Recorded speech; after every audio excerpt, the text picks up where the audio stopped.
दोस्तों, आज हम एक बहुत इंपॉर्टेंट टॉपिक डिस्कस करने जा रहे हैं।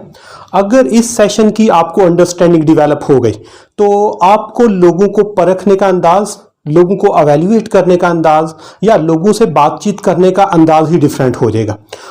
और उसमें जनरली जो उसकी बेस है वो कुछ इस तरह है कि हम अपनी सोसाइटी में हर बंदे को जब अवेल्युएट करते हैं तो हमारा क्राइटेरिया डिफरेंट होता है। लाइक अगर एक उस्ताद है तो वो क्लास में जब बच्चे को अवेल्युएट करता है तो वो सबसे पहले देखता है कि उसकी क्लास में जिन बच्चों के मार्क्स 80 एंड 90% हैं उनको वो कहता है ये बहुत अच्छे हैं, या ये कामयाब लोग हैं, या ये एफिशिएंट हैं। जिन बच्चों के नंबर 40, 50 या 60% हैं उनको वो समझता है कि नहीं यार, ये लोग इनएफिशिएंट हैं, ये लोग नाकाम हैं, ये लोग नकम्मे हैं। इस तरह अगर हम किसी बिजनेसमैन को देखें तो वो देखते हैं कि जिस बिजनेसमैन के पास जो सेल्समैन है उसकी सेल दिन की बहुत ज्यादा हो जाती है और उसका कोई भी कंप्लेंट नहीं आती, वो बेहतरीन है। लेकिन जिसकी सारा दिन कंप्लेंट आती है और उसकी सेल भी कम होती है वो इनएफिशिएंट है। इसी तरह हम अगर दोस्तों के पास बैठे हों तो दोस्तों के साथ जब हम गपशप लगाते हैं ना तो कुछ लोग उसमें एक्टिवली पार्टिसिपेट करते हैं, गपशप में हिस्सा लेते हैं, आपके हर सवाल का जवाब देते हैं, हर जो टाइप की जो डिस्कशन होती है उसमें हिस्सा लेते हैं। और कुछ लोग होते हैं वहां पे बैठ के भी सिर्फ चाय पी के खाना खा के चले जाते हैं, वहां पे बात तक नहीं करते और हम उनसे बात करने में, उनको इनवाइट करने में या उनसे डिस्कशन करने में वैसे भी ग्रेज करते हैं। इसी तरह अगर माशरे का रवैया देखा जाए तो जो लोग इनके साथ मीठी बात करते हैं, अच्छे तरीके से बिहेव करते हैं, उनके साथ कोऑपरेट करते हैं, हम कहते हैं ये बहुत अच्छे हैं। लेकिन जो लोग अपनी दुनिया में मगन रहते हैं, किसी परेशानी में घूमते रहते हैं, उनका जो माइंड है वो कहीं और चल रहा होता है, बात किसी और के साथ कर रहे होते हैं, हम उनको भी वो आप उसको कहते हैं लो रैंक में वो या लो कैडर में जो है वो रैंक करके तो उनको भी एक साइड पे कर देते हैं। और जो लोग आपके साथ बड़ी अच्छी बात करते हैं, बड़ी मीठी बात करते हैं, बड़े कोऑपरेटिव होते हैं, हम हर वक्त उनको अपनी महफिल का हिस्सा बनाए रखते हैं। इस सारे इशू को समझने के बाद कि हमारा हो क्या रहा है, क्या ये ठीक है या क्या ये ठीक नहीं है, तो उसमें एक बहुत इंपॉर्टेंट थ्योरी है वो मैं आपके साथ शेयर करूंगा जिसको कहते हैं law of cause and effect. This is very much important like law in the development of community, in the development of society and in the development of your cultural values. Law of cause and effect क्या कहता है कि दुनिया में हर जो effect है, हर जो performer है, हर जो परफॉर्मेंस है, हर जो किसी का एक्ट है, उसके पीछे कुछ ना कुछ काजेज होती हैं। अगर आप इफेक्ट की बेस पे किसी को अवेल्युएट करते हैं तो वो ठीक क्राइटेरिया नहीं है, क्योंकि जब इफेक्ट को आप लोग देखते हैं तो आप उसकी बेस पे उसको रैंक करते हैं, जो कि ठीक क्राइटेरिया नहीं। हमें देखना चाहिए क्या उसके बिहाइंड जो काजेज है वो भी ठीक है। हम जब कॉजेज पे फोकस करेंगे तो हमारे आधे मसाइल वैसे ही हल हो जाएंगे। लाइक मैं आपके साथ अभी शेयर कर रहा था कि you have one student in class with 40 and 50% marks और एक स्टूडेंट है विद 80 एंड 90% मार्क्स। 80-90% को कहते हैं ये बहुत अच्छा है, 40, 50 एंड 60% वाले को कहते हैं ये अच्छा नहीं है। जिस तरह हम बता रहे हैं कि जो 40, 50 और 80, 90 को कंपेयर करने का क्राइटेरिया है वो इफेक्ट बेस्ड है, वो कॉज बेस्ड नहीं है। जिस बच्चे के मार्क्स 40 एंड 50 एंड 60% है, हो सकता है उसके घर में जब लाइट ऑफ होती है तो यूपीएस भी ना हो सकता है उसको डेली 2 घंटे ट्रैवल करके अपने कैंपस पहुंचना पड़े और उसके बाद वो क्लासेस लेता है, फिर 2 घंटे ट्रैवल करके घर जाना पड़े। हो सकता है उसको सारे घर के काम करके सुबह फिर क्लासरूम में पहुंचना होता है और अपनी कुछ असाइनमेंट उसकी पेंडिंग चलती है, कुछ उसकी स्टडी पेंडिंग चलती है, वो चीजें हैं। उसकी वजह से उसके मार्क्स कम आते हैं, उसमें उस बच्चे का कसूर नहीं है। There are certain causes. On the other hand एक बच्चा 80-90% मार्क्स लेता है, उसके पास हो सकता है इन्वायरमेंट बहुत फैसिलिटेटिंग हो, उसके पास हर फैसिलिटी हो, उसके पास ट्यूटर हो, एडिशनल इंस्ट्रक्टर उसको सपोर्ट करता हो, उसके घर में अच्छा लैपटॉप हो, उसके पास अच्छे इंटरनेट के सिग्नल्स हो, उसके पास घर में यूपीएस हो, उसके पास जनरेटर हो, उसके पास सारी जो फैसिलिटीज हैं वो अवेलेबल हो, फिर वो 80-90% मार्क्स लेता है। अब अगर जो 80-90% वाले बच्चे का जो इन्वायरमेंट, जो काजेज होती हैं, वो सारी काजेज 40% वाले बच्चे के पास हो तो वो 40% मार्क्स कभी भी नहीं लेगा।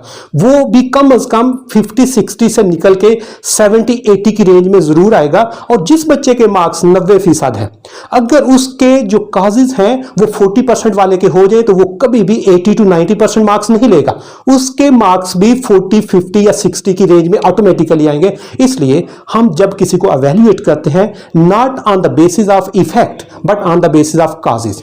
और अगर कहीं कुछ इंटरवीन करना है एंड अगर करना पड़े तो हमें उसकी कॉजेज पे फोकस करना पड़ेगा, ना कि उसके इफेक्ट पे देखना पड़ेगा। इन द सेम पैटर्न अगर एक बिजनेसमैन है, उसका एक सेल्समैन है, उसकी पूरा दिन कोई कंप्लेंट नहीं आती, एक की सारा दिन कंप्लेंट पे कंप्लेंट आती जा रही है, उसकी सेल भी बहुत कम है, आपने देखा कि ये यार निकम्मा है, इसको जॉब से फारिग करो। No, this is not the criteria.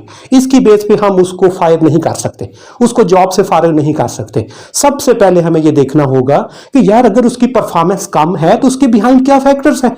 उसको देखो कि भाई तुम्हारी कंप्लेंट आती है, तुम्हारा क्या प्रॉब्लम है। वो हो सकता है कि घर में मेरा बच्चा बीमार है, मेरा सारा दिन फोकस मेरे बच्चे पे रहता है, इसलिए मैं अपने काम पे फोकस नहीं कर सकता। हो सकता है उसके ज़हन में हो कि मैं बच्चे को स्कूल ड्रॉप कर रहा हूं, वापसी पे मैं उसको लेने नहीं जाऊंगा, बच्चा पता नहीं घर पहुंचेगा कि नहीं पहुंचेगा। इस तरह के कुछ उसके साथ प्रॉब्लम चल रहे होते हैं। अगर उनकी कॉजेज को ठीक करो तो उसकी परफॉर्मेंस भी बेहतर हो जाएगी।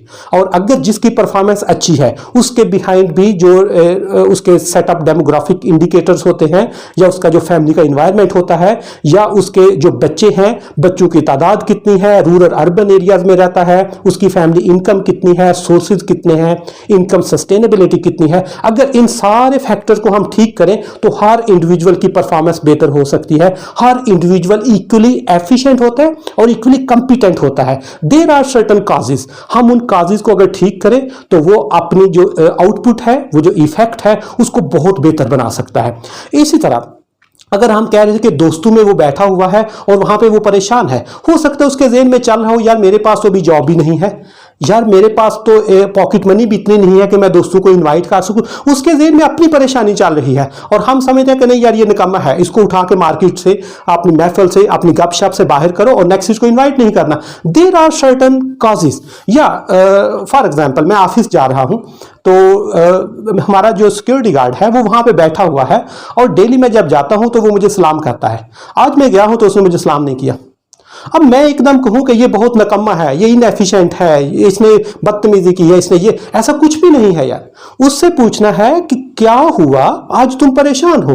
वो फिर बताएगा कि आज मैं इसलिए परेशान हूं कि सुबह जिस वक्त मैं आ रहा था तो मेरे बच्चे की तबीयत खराब हो गई, जब मैं आ रहा था मेरे साथ ये मसला हो गया, जब मैं आ रहा था तो मेरी मोटरसाइकिल खराब हो गई। तो उससे प्रॉब्लम देखेंगे तो ऑटोमेटिकली आपको पता चलेगा कि कोई इंडिविजुअल इनएफिशिएंट या इस तरह के प्रॉब्लम नहीं होते। और लास्ट मैं आपको एक एग्जांपल शेयर करूंगा, उससे और आपका law and cause and effect की कॉन्सेप्ट क्लियर हो जाएगा। एक बच्चा है, वो झोंपड़ी में पैदा होता है।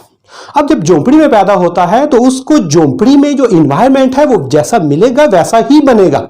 जो झोंपड़ी वाला बच्चा है उसके पास इन्वायरमेंट ही ऐसा है, ना उसके पास एटिकेट्स होंगे, ना उसके पास नॉलेज होगा, ना उसके पास इंफॉर्मेशन होगी, ना उसको वो कोई आदाब का ख्याल होगा। एक बच्चा उसके पैरेलल वो बादशाह के पैलेस में पैदा होता है, महल में पैदा होता है।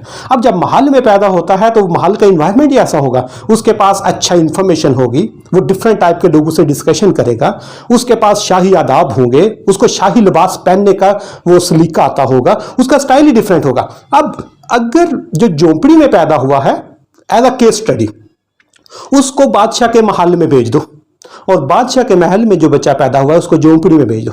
अब बच्चा बादशाह का है, ग्रो जब झोंपड़ी में होएगा तो ऑटोमेटिकली उसके पास शाही आदाब नहीं होंगे, उसको उठने बैठने का सलीका नहीं होगा, उसके पास प्रॉपर इंफॉर्मेशन नहीं होगी। और जो झोंपड़ी में बच्चा पैदा हो रहा है वो जब बादशाह के महल में परवरिश करेगा तो उसके पास शाही आदाब होंगे। इसलिए कसूर बच्चे का नहीं है, कसूर सारे का सारा कि आपके जो कॉजेज हैं वो कैसी हैं। आपने किसी के इफेक्ट को चेंज करना है, किसी की परफॉर्मेंस को चेंज करना है, किसी की परफॉर्मेंस को बेहतर करना है, किसी को आइडियल सिचुएशन में लेके जाना है। You have to focus on certain causes.